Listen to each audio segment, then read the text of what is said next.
Hi, thanks for joining. Please make sure you subscribe to follow us on all the various platforms here on the podcast, as well as on YouTube. The stuff we write on Substack, as well as quick takes on Instagram and on Threads. If you're enjoying what we're putting out there, please make sure you're sharing with all your friends and family. And if you have questions or comments about the stuff we're putting out there, please make sure you leave them in comments to us. We'd be more than happy to cover them in future talks.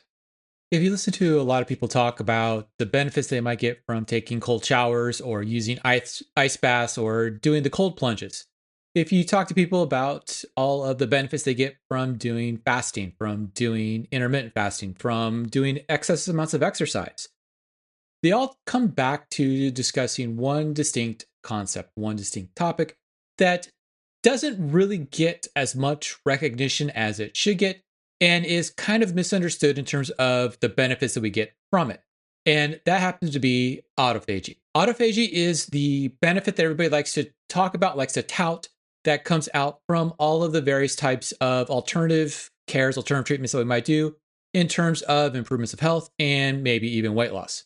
But what is autophagy and why is it supposedly making me as healthy as it is? Well, let's talk about that. Warning. The following presentation contains information that might contradict what you have previously heard, or believed to be true, about how the human body works, and contains material that is not suitable for closed-minded individuals. Enjoy.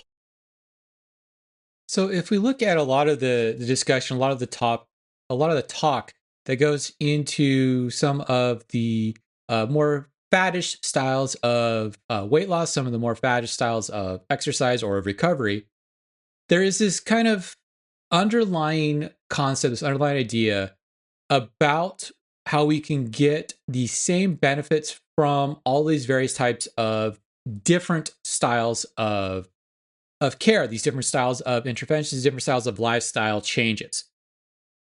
And all of this idea comes down to a scientific principle that has roots in some preventative care that comes into play.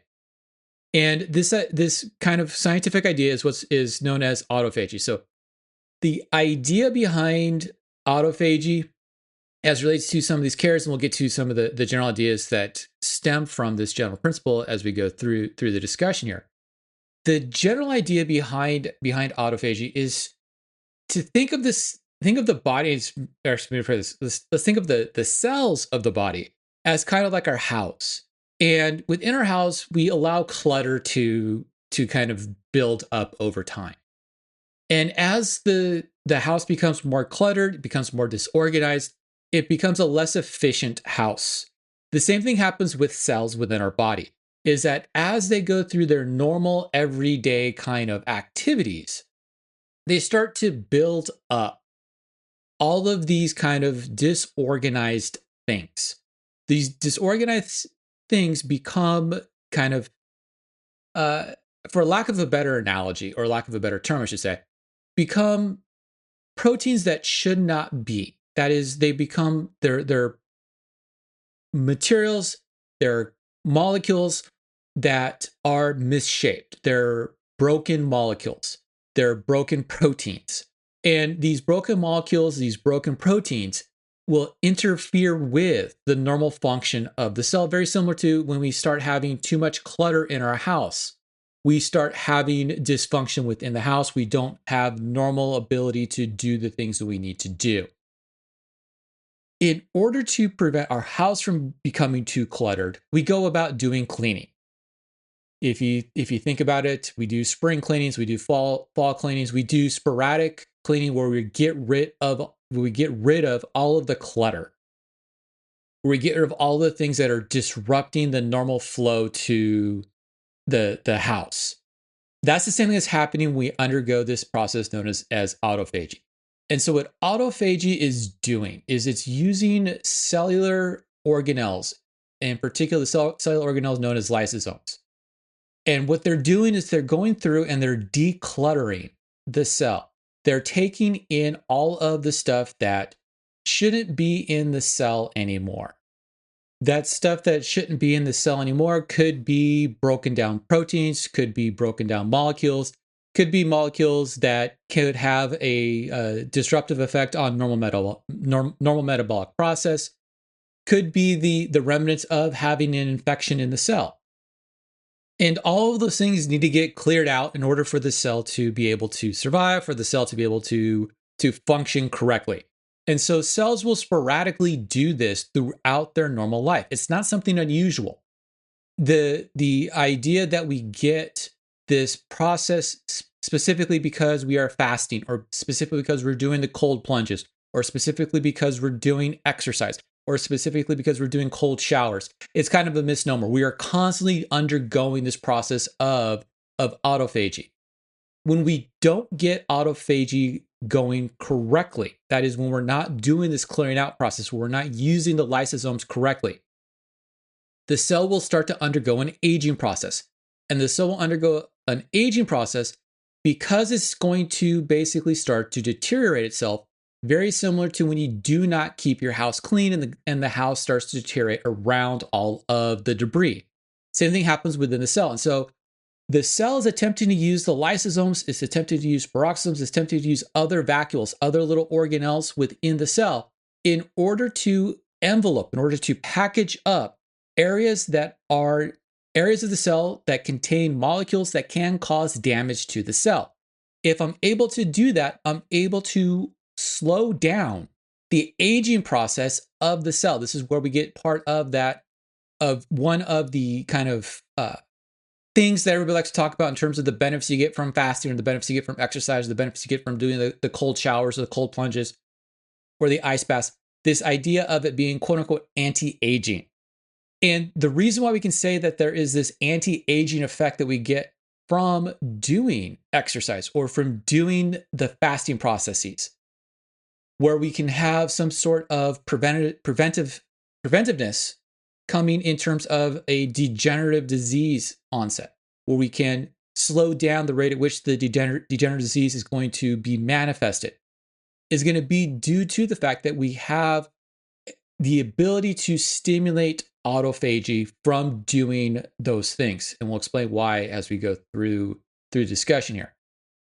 And so what autophagy is doing is it's using those lysosomes. It's using those lysosomes in order to break down all of the stuff that it needs to break down so that we do not have too much clutter taking place within the cell itself. It's a critical process to normal cell cycle. It's a critical process to health itself. And what we're doing is we're getting rid of the things that should not be there, things that are worn out, things that need to get replaced. As we age, that rate by which we are engulfing and taking care of all the things that are broken down, things that shouldn't be there, slows down.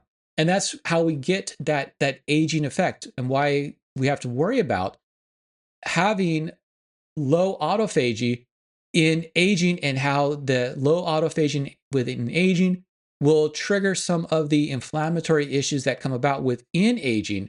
And those inflammatory issues that come about within aging is what actually triggers aging. And so I understand it sounds a little bit of a circular argument, but it's really more of a feedback loop. It's more of a circular feedback loop, to be specific, in terms of we have this kind of positive feedback mechanism taking place in terms of the low levels of autophagy leading to inflammation, which leads to lower levels of autophagy because we have more inflammation, which leads to greater rates of aging with the cell, which slows down the rate of autophagy. And so this autophagy is constantly taking place. This autophagy is constantly working in a method and in a mechanism so to control how much of the cellular debris are being allowed to stay within the cell.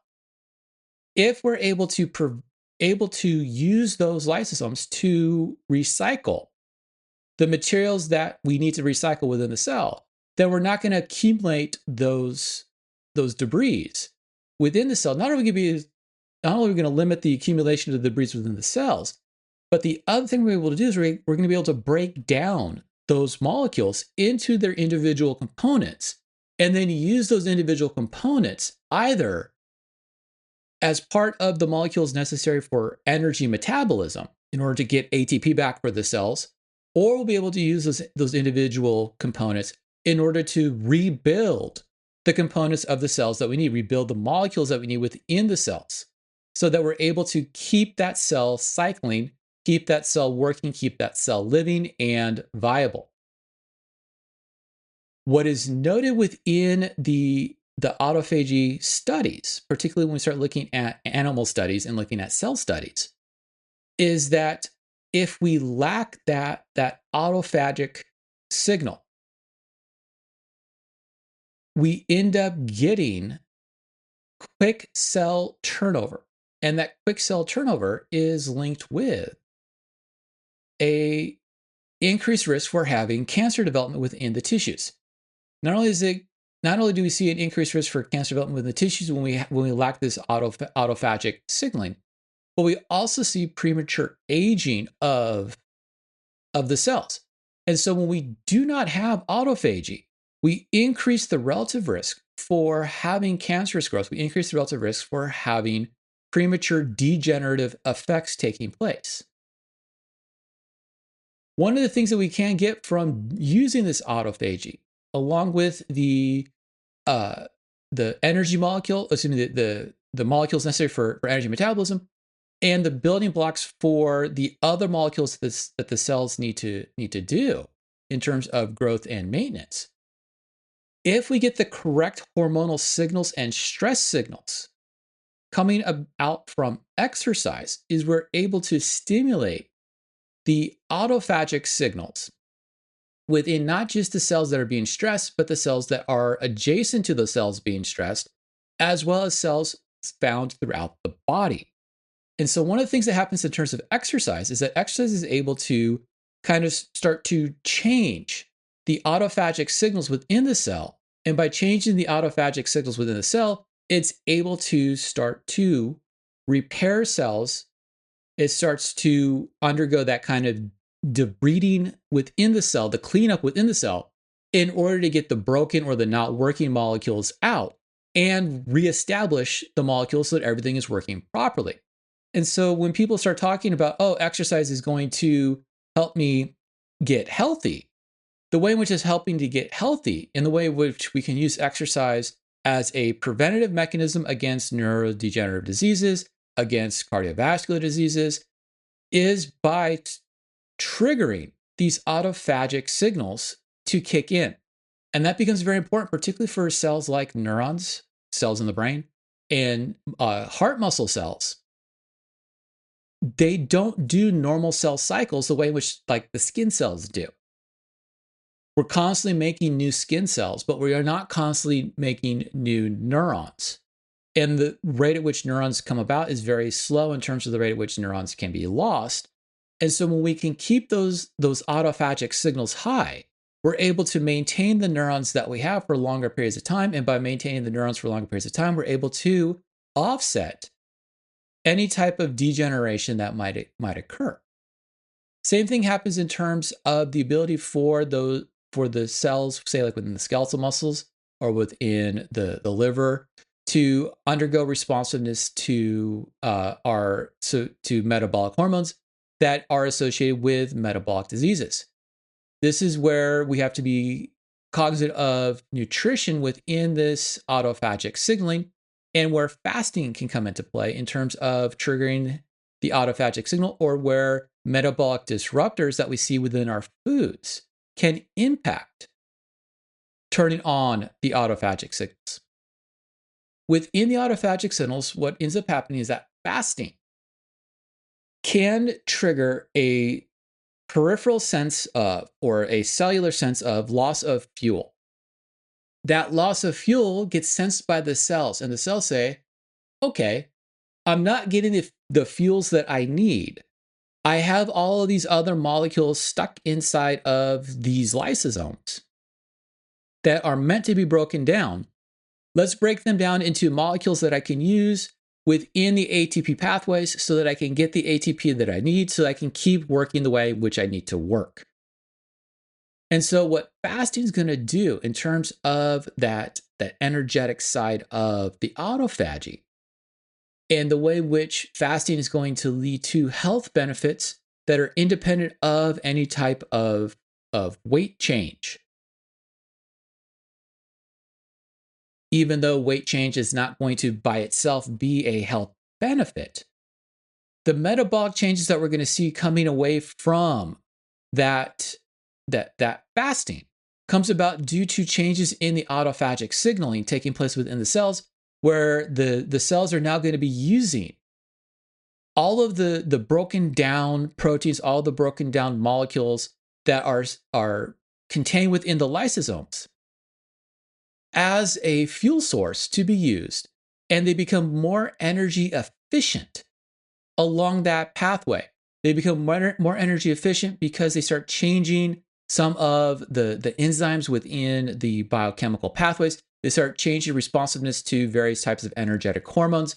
And by doing this, the cells themselves become more energy efficient. And the more energy efficient they become, the more likely they are to be running on our more energy efficient fuels. And that would be the fats. And as we become more energy efficient with fuels and we start utilizing more fats, we will start to catabolize, start breaking down more fats, and that will lead to greater amounts of fat mass loss, along with all of the other signals that come into play and that are going to lead to additional fat mass loss from all of the nutrient changes or from the exercise changes or from the temperature changes based off of the things that we're doing outside of just the fasting or just the cold plunge. All of those factors are going to come into play as it relates to changing that autophagic signal. And by changing the autophagic signal, we're able to alter the biochemical pathways, the pathways in the cells that are going to get me the energy that I need through making ATP or regenerated ATP, so that I'm able to meet the demand necessary in order to survive. Along that same route, we are going to get small changes within immune cell functions. And those small changes within immune cell functions is going to trigger macrophages to do macrophagic things. Macrophagic things is something a little bit different than autophagic things. Macrophagic things are from the macrophages, the immune cells that go around and engulf dead and broken down cells or dead and broken down cellular parts. During the fasting phases, during the exercise phases, during all of the other kind of things that we do lifestyle-wise to try to make ourselves healthier, the cells that are unable to meet that demand will undergo their programmed death, what we call scientifically apoptosis. And that apoptosis is going to get matched with the autophagy. And what's going to happen is we're going to get cellular engulfment of not just the broken down proteins within the cells, but we're also going to get engulfment of the broken down proteins outside of the cells, and we're going to get digestion and absorption of broken down cells themselves. This is where we can use the apoptosis and the autophagy to our advantage, once again, in terms of that neurodegenerative issues, in terms of the metabolic syndrome issues, in terms of the metabolic disease issues, in terms of the lifestyle disease issues, the cardiovascular disease, the cancers, the neurodegenerative diseases, the arthritis issues, the overfatness issues. All of those things we can use the autophagic changes to our advantage, because what it's going to do is it's going to remove damaged cells, damaged extracellular proteins, damaged intercellular proteins. And all of those things are going to reduce levels of inflammation. And so even though we're triggering immune cells, macrophages, that generally are going to be triggering inflammation, in this case here, they're actually going to be reducing inflammation. They're going to be reducing inflammation by removing extracellular things that are found outside the cells that are going to be stimulants to immune cell activity. And they're going to reduce intracellular inflammation by reducing the damaged, broken things that are happening within the cells. That removal is going to allow for a long-term survival response. The long-term survival response within the cells is going to allow the cells that have undergone that autophagic process to have a longer cellular lifespan, a longer cell cycle. That longer cellular lifespan, that longer cell cycle is going, or can actually go down into the genetic level of the cell and lead to telomere modifications. And so the telomeres are the little things at the edges of our chromosomes that basically indicate how many times that chromosome can be replicated before it cannot be replicated again. And that replication is very important because every time the cells divide, every time the cell undergoes a cell cycle, we lose a little bit of the telomere. And that little bit of the telomere loss indicates how many times less can we cycle that cell. Young cells have very long telomeres. Old cells tend to have very short telomeres. And so cells that undergo the autophagic process, the autophagic responses to fasting, the autophagic responses to exercise, the autophagic responses to doing the cold plunges, the cold baths, all of the things that everybody talks about in terms of improvement of overall health. If it's looking at coming from an autophagic point of view, what is happening is that we're altering the lengths of those telomeres. And by altering the lengths of those telomeres, we're allowing for the cells to have a longer cell lifespan. And that becomes very important if we're looking at longevity issues, if we're looking at prevention of degenerative diseases. The other thing is because we're reducing inflammation, we're reducing inflammatory issues, we are normalizing our energetic hormones. We're reducing the level of over fatness that comes into play, and we're reducing the level of over fatness that comes into play. We're able to minimize long-term metabolic damage, and that long-term metabolic damage being minimized means that we're able to be healthier for longer periods of time. On the opposite side of that, if we are ramping down our fitness levels, if we're becoming more fat in terms of our fitness versus fatness continuum, we start to reduce the level of autophagy. As we reduce the level of autophagy, we reduce all of those benefits that are coming into play as it relates to the inflammation signal, as it relates to the normalization of energetic processes. All those things start to work against us. And so a lot of the things we talk about in terms of being beneficial to us based off of the fitness and fatness continuum, we can look at from the cellular responses that take place.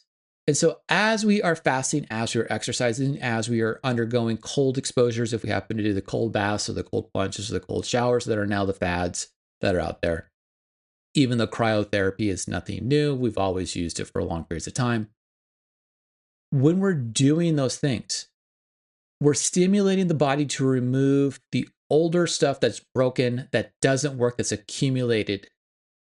And we're removing those things in order to use them for other parts. We're basically recycling what's there. And so when we start looking at autophagy, we're looking at recycling. Even though if we break down the terms, self-eat, that's what autophagy actually means.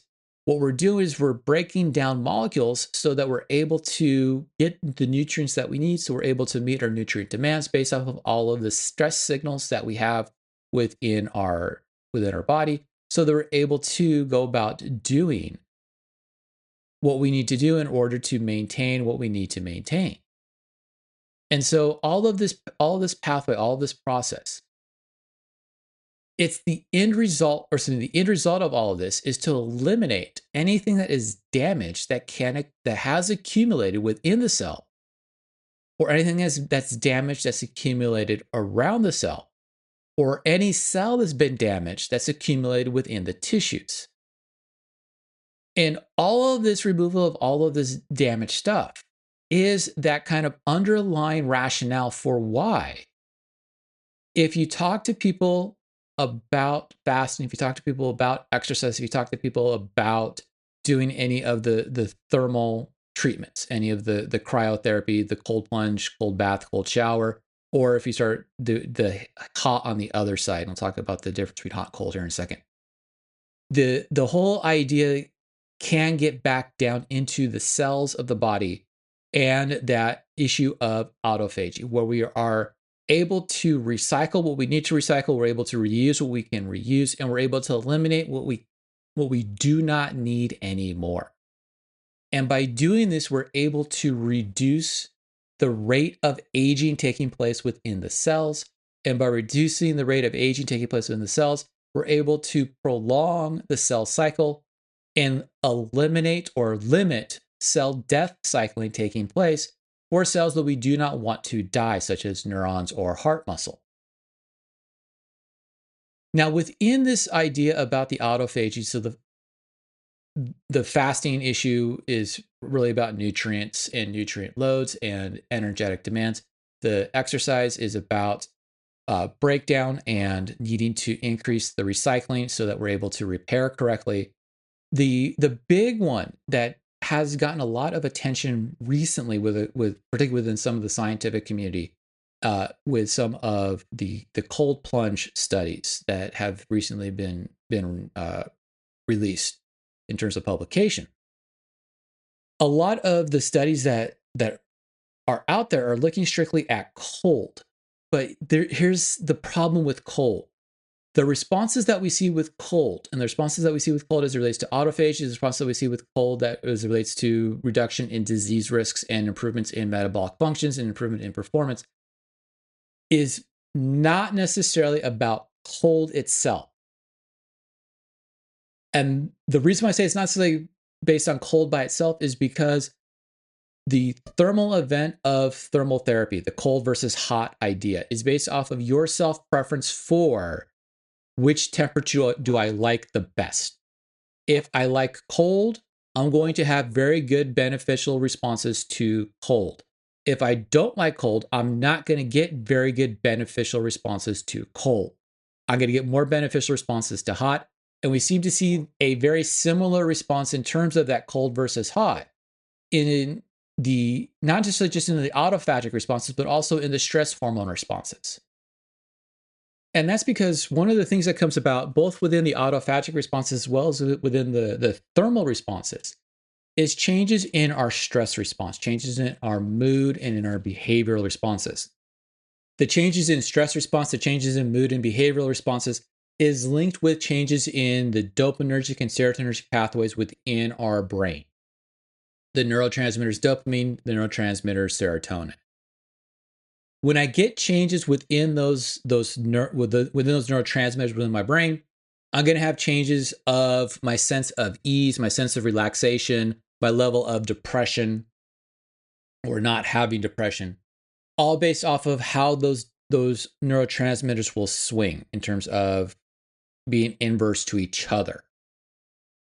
The inverse relationship between that dopamine and serotonin is also linked with reward responses, but that's a story for another day. When we start looking at the changes in inflammation coming from fasting, coming from thermal treatments, coming cold hot treatments, coming from exercise, one of the things that we see that is independent of the autophage and independent of the autophagy is changes in oxidative stress and changes in mood and relaxation. The changes in mood and relaxation, the changes in stress, comes about due to changes within the brain and the way in which the brain is functioning based off of serotonin and dopamine signals. And serotonin and dopamine signals are going to be inverse to each other, and that inverse relationship between serotonin and dopamine has to balance each other out so have normal brain functions in terms of activation and inhibition, in terms of reward response, in terms of my level of mood, my level of anxiety, my level of relaxation. All of those kind of are going to come into play with serotonin and dopamine. To oversimplify this, it's much more complex than that. And what ends up happening with increased levels of autophagy taking place within the neurons of the brain, neurons that can have problems with serotonin and dopamine tend to reduce the level of problems they get with serotonin and dopamine, mainly because of metabolic changes taking place within those neurons. Along the same line of thought comes the idea that autophagies coming from fasting, coming from thermal events, hot, cold treatments, coming from exercise, will also cause changes in the oxidative stress within the body. The oxidative stress in the body comes about due to improper metabolic pathway activations, and the improper metabolic pathway activation leading to a lot of the non-communicable diseases, the lifestyle diseases that the thermal treatments, the hot rooms, the cold baths, the cold showers, the fasting, the exercise that are meant to prevent or meant to treat or cure. If I'm able to get a stimulant on that autophagic pathway within the cells, I'm able to reduce the level of oxidative stress taking place. And this is once again where we can use autophagy to our advantage and where we can get some benefit from the autophagic signals. And this is where we can reduce oxidative stress. And by reduce oxidative stress, I'm able to slow down, put quotes around that, the aging process taking place in the cell, because oxidative stress triggers inflammation, and inflammation triggers aging.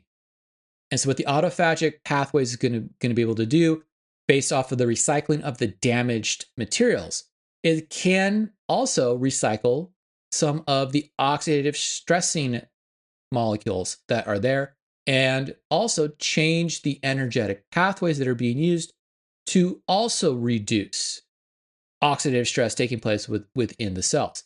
And by reducing the oxidative stress taking place within the cells, we're able to have longer cell cycles. We're able to partially repair some of the telomeres. We're able to change our metabolic processes. And by changing our metabolic processes, changing to have better metabolism, we're able to have better overall health within the cells. And that is the real kind of culminant of everything we look at. So if we look at all of the things that people are claiming are coming from the autophagy, whether it is energy optimization, or whether it is anti-aging, or whether it is anti-inflammation, or whether it is disease prevention, or improved immune defense, or improved mitochondrial function, or increased cell cycling and regeneration of damaged cells, or even longevity and anti-aging. All of it comes down to the fact that if I'm able to stimulate the autophagic pathway, I'm able to minimize the amount of I can minimize the amount of oxidative stress taking place within the cell. And by minimizing the amount of oxidative stress taking place within the cell, I'm able to keep that cell healthy. And it's that healthy cell that's going to function correctly. And the more healthy the cell is able to function, the better that cell is working. And the better the cell's working, the better I happen to be. And that's where we get these health benefits coming into play in terms of prevention of cancers, in terms of losing body fat, in terms of improved muscle performance, in terms of improved cardiovascular performance. All of those things come about because of that change that we get in the cells, leading to clearance of debris, and the clearance of debris leading to a reduction of intracellular inflammation and extracellular inflammation by clearing out the damaged stuff that's there.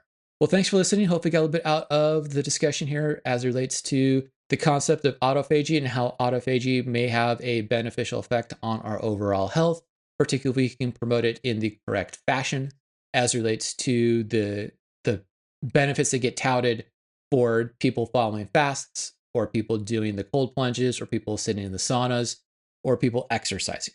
If you have any questions or comments about the topic we just went over, please make sure you leave it in the comments. We're more than happy to discuss it in further detail. Please make sure you're giving us that big 5-star rating. Please make sure you're following us on all of the various platforms here on the podcast, as well as on YouTube, the written stuff in Substack, as well as quick takes on Instagram and on Threads. Please stay tuned for further discussions on various aspects of human physiology, health, and how we can go about living a more healthy lifestyle.